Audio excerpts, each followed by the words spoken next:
Ciencia al Punto, el podcast de divulgación científica de la Universidad Pública de Navarra. Disfruta de la ciencia. Hablamos de la factura de la luz, esa receta que nos llega puntualmente y que en los últimos tiempos nos provoca síntomas tales como ansiedad, angustia y preocupación. ¿Van a seguir subiendo los precios de la luz? ¿Estamos ante una crisis energética como la del petróleo de los años 70? Pedimos ayuda para resolver estas incógnitas y la encontramos. Yo soy Mar Rubio Varas, soy catedrática de Historia e Instituciones Económicas en la Universidad Pública de Navarra, soy también la directora de INARVE, del Instituto para la Investigación en Empresa y en Economía, y tengo una trayectoria de formación como economista, de investigación como historiadora, y mi campo de historia específicamente es el de la historia de la energía.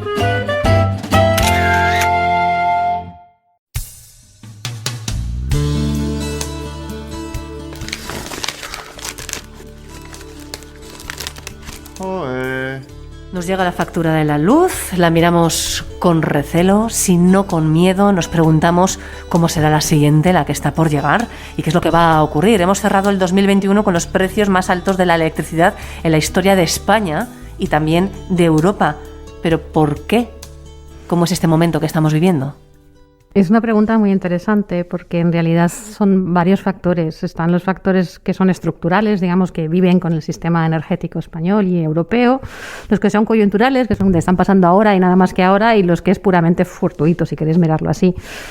Entre los estructurales hay bastantes cosas escritas ya sobre cómo se fijan los precios en España y en Europa, con el sistema marginalista, que pone el precio más alto de la última sistema que entra en el sistema eléctrico, y también el escaso margen de maniobra que tiene el sistema eléctrico europeo, que está muy poco conectado entre sí, de manera que cada uno es un poco una isla. Esos, digamos, son los que son problemas de muy largo plazo y que no se van a resolver inmediatamente. A eso se suma una serie de factores que son coyunturales de este invierno, si queréis verlo así, que tienen que ver con que hemos vuelto al nivel económico que teníamos antes de la pandemia, consumiendo más energía en todos los sectores, pero especialmente el eléctrico. Un sector eléctrico que en una parte importante vive del gas que viene de Rusia, por otra parte, y Rusia ha estado cortando su suministro a Europa durante los últimos meses del año. A eso en Europa además se suma que por casualidad ha soplado muy poco viento, y esos son los factores fortuitos, y que Francia tuvo que apagar casi un tercio de sus reactores por un encuentro casual tecnológico sobre algo que podría ser un problema, pero que no necesariamente lo es, pero por cuestiones de seguridad nuclear decidieron parar los reactores en los últimos días de diciembre. Y eso ha forzado a todos los demás países a exportar hacia Francia, empujando los precios hacia arriba. O sea, en realidad es una conjunción de factores que no tienen por qué continuar, pero que todos juntos han hecho que ese final de año sea espectacular, tanto en España como en Europa. O sea, ha sido un cóctel molotov que nos ha puesto a todos patas arriba y con la factura de la luz altísima. Altísima, la más alta que recordamos en la historia, tanto en España, pero insisto, en Europa y en todos los países europeos, incluso aquellos que están muy bien integrados, como en el norte de Europa, en los países escandinavos, donde depende mucho más de la hidro, por ejemplo, y mucho menos del gas, también han marcado récords históricos los últimos meses de 2021 y en algunos de los primeros días del 22. ¿Y es esto puntual o se puede repetir? Es difícil, y yo creo que está todo el mundo tratando de mirar la bola de cristal. Y los factores estructurales no los vamos a corregir de manera inmediata. Sabéis, los políticos españoles, y no solo, se ha discutido mucho sobre el tema de los precios marginalistas, y Europa se negó a cambiar el sistema, porque efectivamente cuando los precios son más baratos es la manera más barata de garantizar a los consumidores los precios, y por tanto defienden no se va a cambiar la manera de fijar los precios. El alza que viene empujado por el aumento de la demanda se irá calmando, o sea, cada vez hay más barcos con gas llegando a Europa para alimentar esa demanda que un poco nos pilló desprevenidos. No pensábamos los economistas que iba a ir tan deprisa la economía saliendo de pandemia, aún en medio de la pandemia, y sin embargo la economía sigue fluyendo. Y el problema en realidad son esos factores que tienen que ver con la coyuntura y con la suerte. Con la coyuntura especialmente lo que pase con Rusia. Estamos en un punto muy crítico, sobre todo si hubiera guerra entre Rusia y Ucrania, que todavía amenazaría mucho más el suministro europeo de gas. Sería complicado ver lo que iba a pasar. Finalmente también estamos en invierno, que siempre marca los precios máximos, va a depender mucho de si el invierno es frío o no. de cuánto viento sople y de si los franceses tienen que seguir apagando centrales nucleares. Entonces es muy complicado saber cómo vamos hacia adelante. Yo quiero pensar que los peores días del precio de la electricidad los hemos dejado atrás, pero que tardaremos en bajar a niveles por debajo de los 100 euros megavatio hora, que es un poco los precios que siguen siendo muy altos. Teníamos un máximo que estaba fijado en 180 históricamente.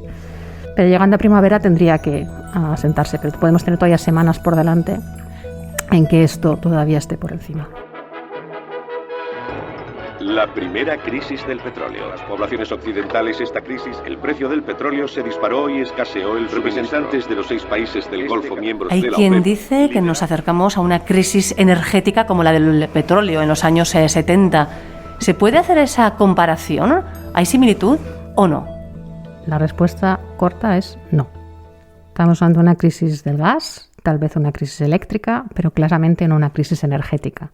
Y tiene que ver con el porcentaje que representa la electricidad sobre la energía que consumimos, que sigue siendo un 20%, frente a un casi 50% que representaba el petróleo en los años 70. Ya solo con eso, el alza de los precios de la electricidad no genera revoluciones, como sí lo hizo los precios del petróleo, y lo siguen haciendo. Lo ha hecho en Kazajistán hace semanas y hace un poco más en Francia con los chalecos amarillos, que finalmente era un alza de los precios del petróleo.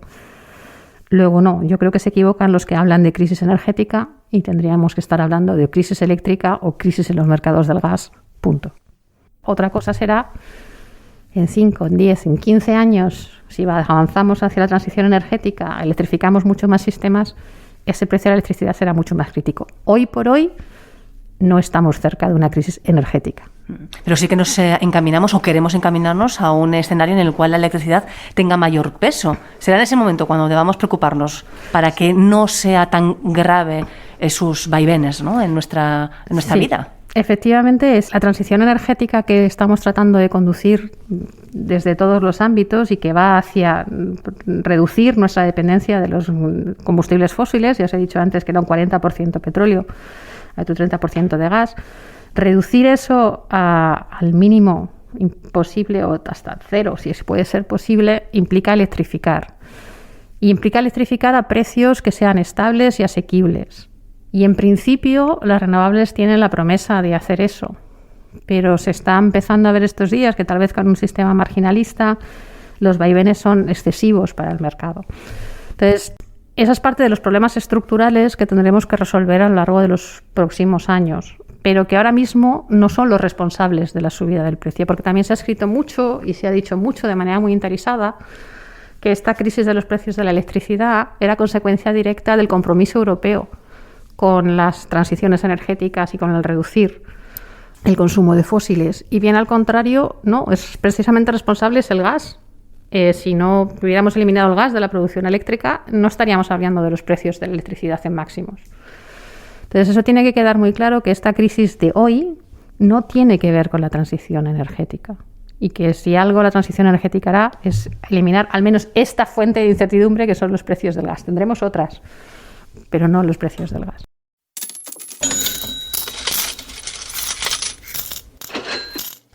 ¿Va a seguir aumentando la factura de la luz en los próximos meses? Me gustaría decir que no con seguridad, pero lo más que puedo decir es que el invierno, si es frío, seguramente traerá alzas de los precios. Y que llegando a primavera esto tendrá mejor color, casi seguro, porque se irán resolviendo algunas de las coyunturales, algunas de las estructurales, y que finalmente la demanda de electricidad en Europa tiene mucho que ver con el invierno y con el frío y con las horas de noche. De manera que también menos demanda de electricidad también asegura que los precios tiren hacia abajo. Estamos, digamos, en las peores semanas. Hay quien dice que lo que nos falta es independencia en España, que si tuviéramos más independencia energética nos iría mucho mejor. Esta es una cuestión compleja, porque enseguida como economista, a mí las apelaciones a la independencia energética me ponen muy nerviosa porque me suenan a autarquía y los economistas somos grandes defensores del mercado. Pero es que además, en el caso de la electricidad en concreto, España ya es una isla eléctrica. Solo un 3% de nuestra generación eléctrica se importa o se exporta cada año. Está muy por debajo de los niveles que la Unión Europea estimaría como necesarios, que entraría en torno a un 10%. De hecho, somos el único país de Europa que no cumple con el mínimo. Tiene que ver con que tenemos 2 conexiones muy endebles con Francia por los Pirineos y una conexión con Portugal, que también es pequeña, además de que Portugal tiene una demanda eléctrica relativamente pequeña y una pequeña conexión con Marruecos.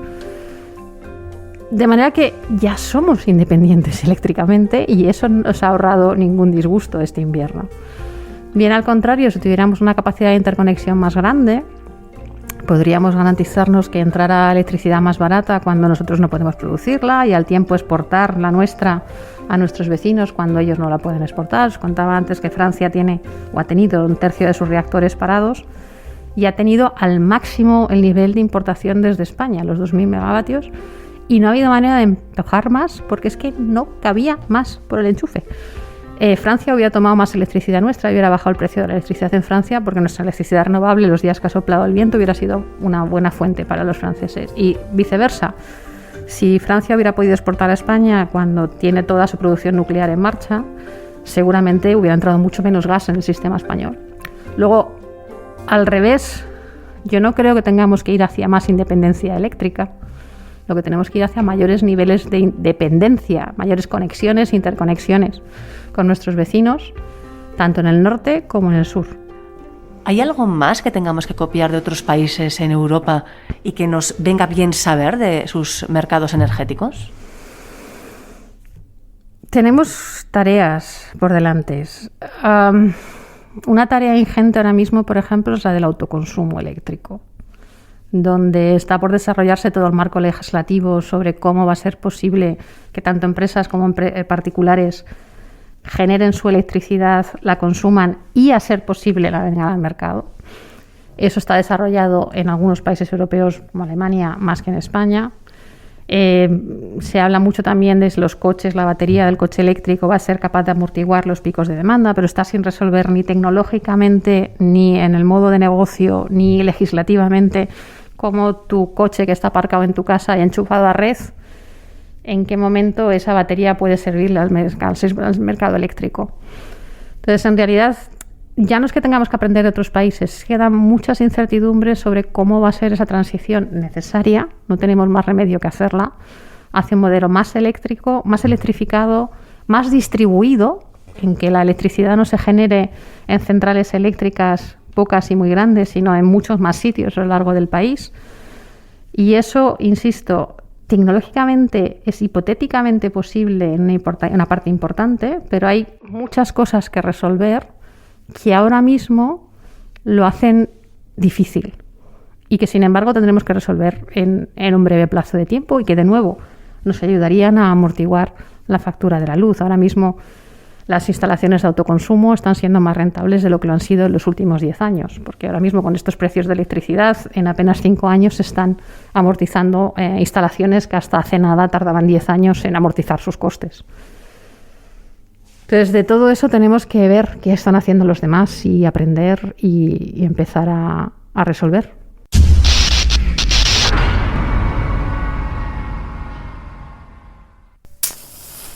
El supuesto y futuro apagón eléctrico.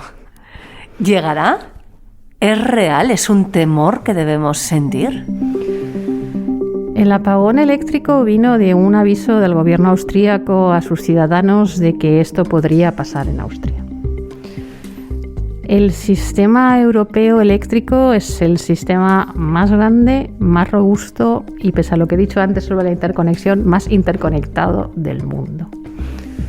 Yo creo que la prueba de fuego del sistema español probablemente fue Filomena el año pasado, que bloqueó la mitad de las líneas del medio del país, parte de las centrales, y funcionó. Una tormenta similar en Texas, el año pasado también, dejó sin electricidad a casi 20 millones de personas en varios estados aparte del Tejano. Entonces, el blackout, el apagón, a mí siempre me pareció desde que lo anunció el gobierno austriaco, pero luego cuando se hicieron ecos los medios españoles, esta afición que tenemos a las distopías, que siempre nos parecen mucho más atractivas que las utopías. Me cuesta mucho pensar que en un sistema como el eléctrico español se produzca un apagón por falta de generación. Y en el sistema europeo todavía está por ver, y si alguien quiere mirar las estadísticas de apagones en Europa, lo más cerca que se puede estar ahora mismo es precisamente el caso francés, si Francia tuviera que apagar más de sus reactores y hiciera un invierno muy, muy frío.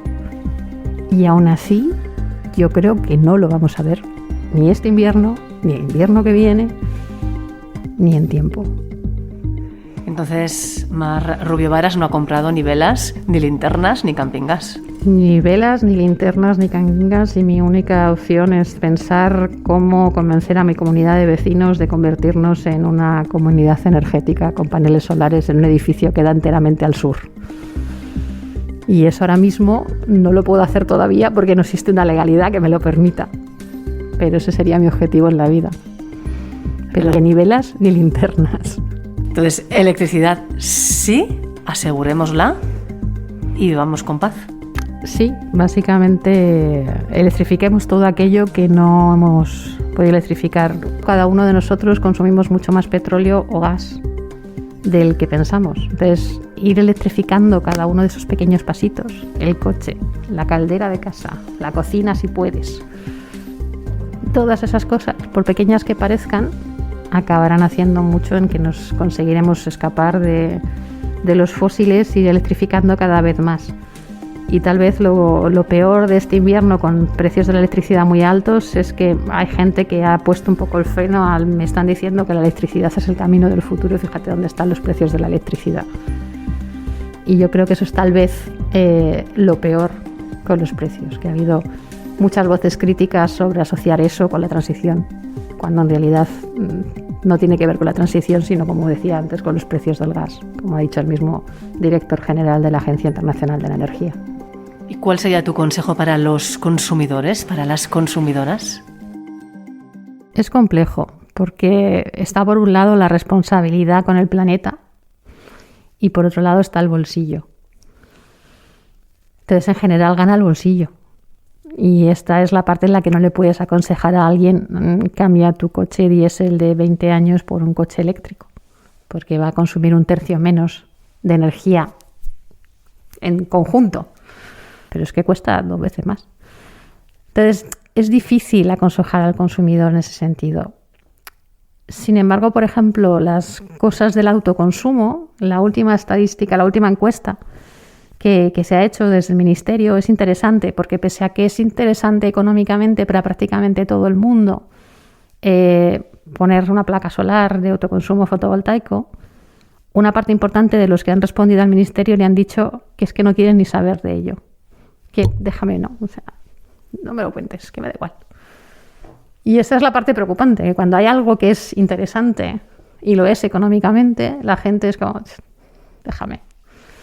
Entonces, si hay algo concreto que decir a los consumidores es que miren un pelín con más cariño el tema del autoconsumo eléctrico, porque conseguirán reducir seguramente su factura a largo plazo y mejorarán la vida del planeta.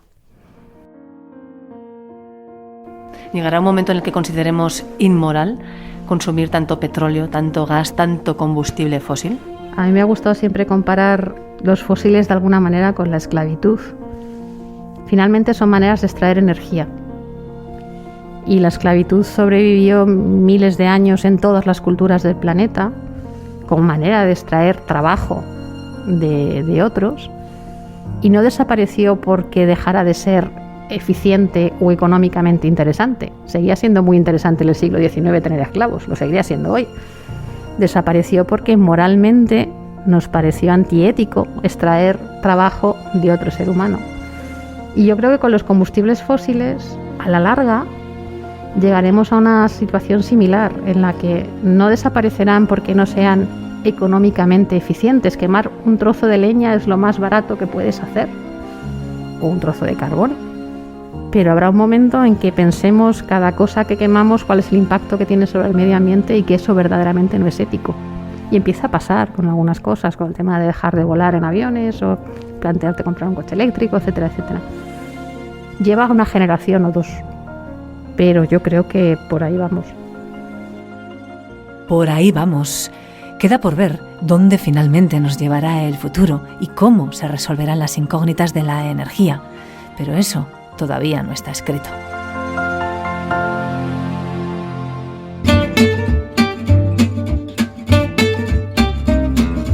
Ciencia al Punto, el podcast de divulgación científica de la Universidad Pública de Navarra. Directo a tu mente.